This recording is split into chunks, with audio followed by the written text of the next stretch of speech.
હા ગોપાલભાઈ હા જીતુ. બોલો.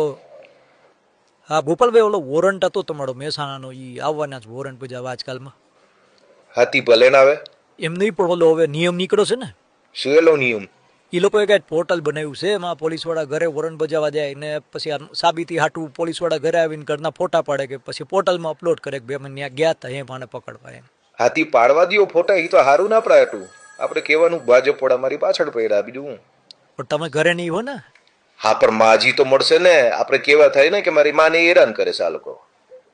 એમ નહીં એ તો પણ મૂક ને ભાઈ, હું સમજી ગયો. એમાં કઈ ફાટી ન પડવાનું હોય. એ પોલીસ વાળાને આવવા દ્યો, બાકી હું જોઈ લઈશ પછી. ચોરી અને એના ઉપર સીના ચોરી.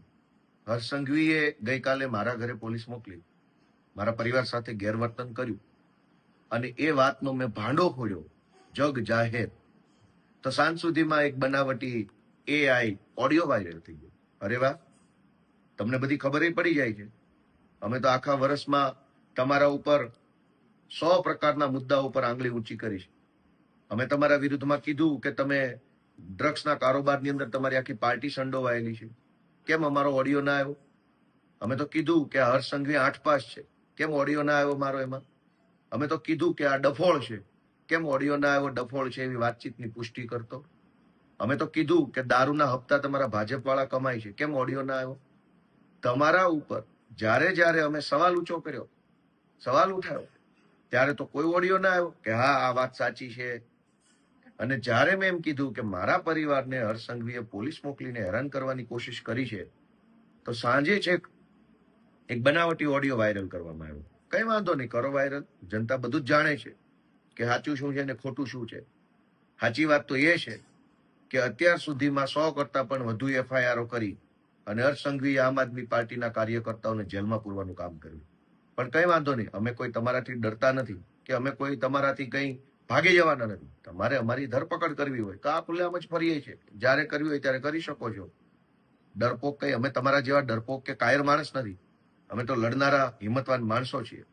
ગઈકાલે જે કૃત્ય કર્યું એ કૃત્ય અત્યંત નિમ્ન કક્ષાનું હતું, અત્યંત જઘન્ય પ્રકારનું કહી શકાય. અને ચોરી ઉપરથી સીના ચોરી, કે એક તો મારા પરિવારને હેરાન કરવા, ધાકધમકી કરાવવા માટે તમે પોલીસ મોકલો છો અને ઉપરથી પાછો ઓડિયો બનાવવાનો.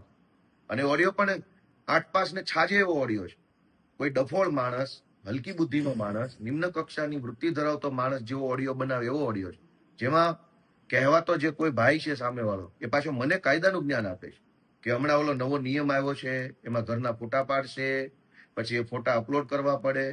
અરે ભાઈ 8 પાસ, આવું જ્ઞાન મને કોને આપવાની જરૂર છે? હું તો ઓલરેડી પોલીસમાં રહી ચૂક્યો છું. હું ઓલરેડી પોતે વકીલ છું. મને બધી જ ખબર હોય કયો નિયમ છે ને કયો નિયમ નથી. એમાં મને કઈ કોઈએ ફોન કરીને કહેવાની જરૂર જ નથી હોતી કે હવે આવો નિયમ આવ્યો છે.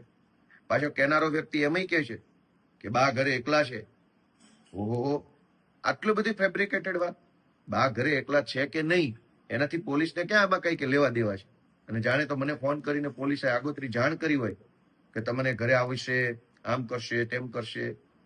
એટલે આખો આ બનાવટી ઓડિયો, અને દુઃખની બાબત તો એ છે કે આવો ઓડિયો જે બનાવવામાં આવ્યો છે, એ ઓડિયો બનાવનારા લોકોને પણ બુદ્ધિ નથી કે આની અંદર જે કાંઈ વાતચીત એને સામેલ કરી છે, એ જે મેં મુદ્દા ઉઠાવ્યા, મેં એમ કીધું કે હર્ષ સંઘવીએ આટલી પ્રકારે દાદાગીરી કરી છે, જાણે કે એનો ભાજપ ખુલાસો કરતું હોય. એ ખુલાસા ટાઈપનું અંદર ચર્ચા જોડવામાં આવી છે. એટલે આ આખી બનાવટી વાત જે છે ચૂંટણી ટાણે આવી છે.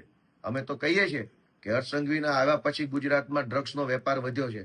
બનાવો એનો પણ એક ઓડિયો, ગોપાલ અને કોઈ ભાજપના નેતા વચ્ચેનો, અને કરો વાતચીત કે ભાજપના નેતા પૈસા કેટલા લે છે અને ગોપાલભાઈને એ જાણ કરે છે એવો. અમે તો એમ કહીએ છીએ કે તમારા આવ્યા પછી, હર્ષ સંઘવીના આવ્યા પછી ગુંડાઓ, બુટલેગરો પોલીસને દોડાવીને મારે છે. પાટણમાં માર માર્યો, અમદાવાદમાં માર માર્યો, રાજકોટમાં, અમદાવાદમાં, વટવા સાઈડે પોલીસની ગાડીઓ પર તલવારો મારી હતી. પોલીસને ગુંડાઓ મારી લેવામાં સહેજે શરમાતા નથી સંઘવીના આવ્યા પછી. તો એનો એક ઓડિયો બનાવો ગોપાલ અને કોઈ એસપી આઈપીએસ વચ્ચેનો કે અમને બહુ મારે છે ગોપાલભાઈ, આ સંઘવી આવ્યા પછી બહુ મારે છે અમને. તમારી ઉપર 100 સવાલ ઉઠાવ્યા છે, ત્યારે તમને ઓડિયો બનાવવાનું ના સૂઝ્યું. અને જ્યારે મેં એમ કીધું કે મારા પરિવારને હર્ષ સંઘવીએ ગાળો દેવડાવી, મારા પરિવાર ઉપર ધાકધમકી કરવાની કોશિશ કરી, ત્યાં તો ઓડિયો બનાવ્યો. અને કેટલાક હર્ષ સંઘવીની ટોળકીના સભ્યો દ્વારા સનસનીખેજ ભર્યા સમાચારની જેમ પ્રસારિત કરવામાં. ભાઈ કોઈ સનસનીખેજ નથી. સનસની તો 2027માં સનસનીખેજ ભર્યા સમાચાર આવવાના છે. બ્રેકિંગ ન્યૂઝ 27માં આવવાના છે. સંઘવી જેલમાં જાય છે ને આમ આદમી પાર્ટીની સરકાર આવે છે. જય જય ગરવી ગુજરાત.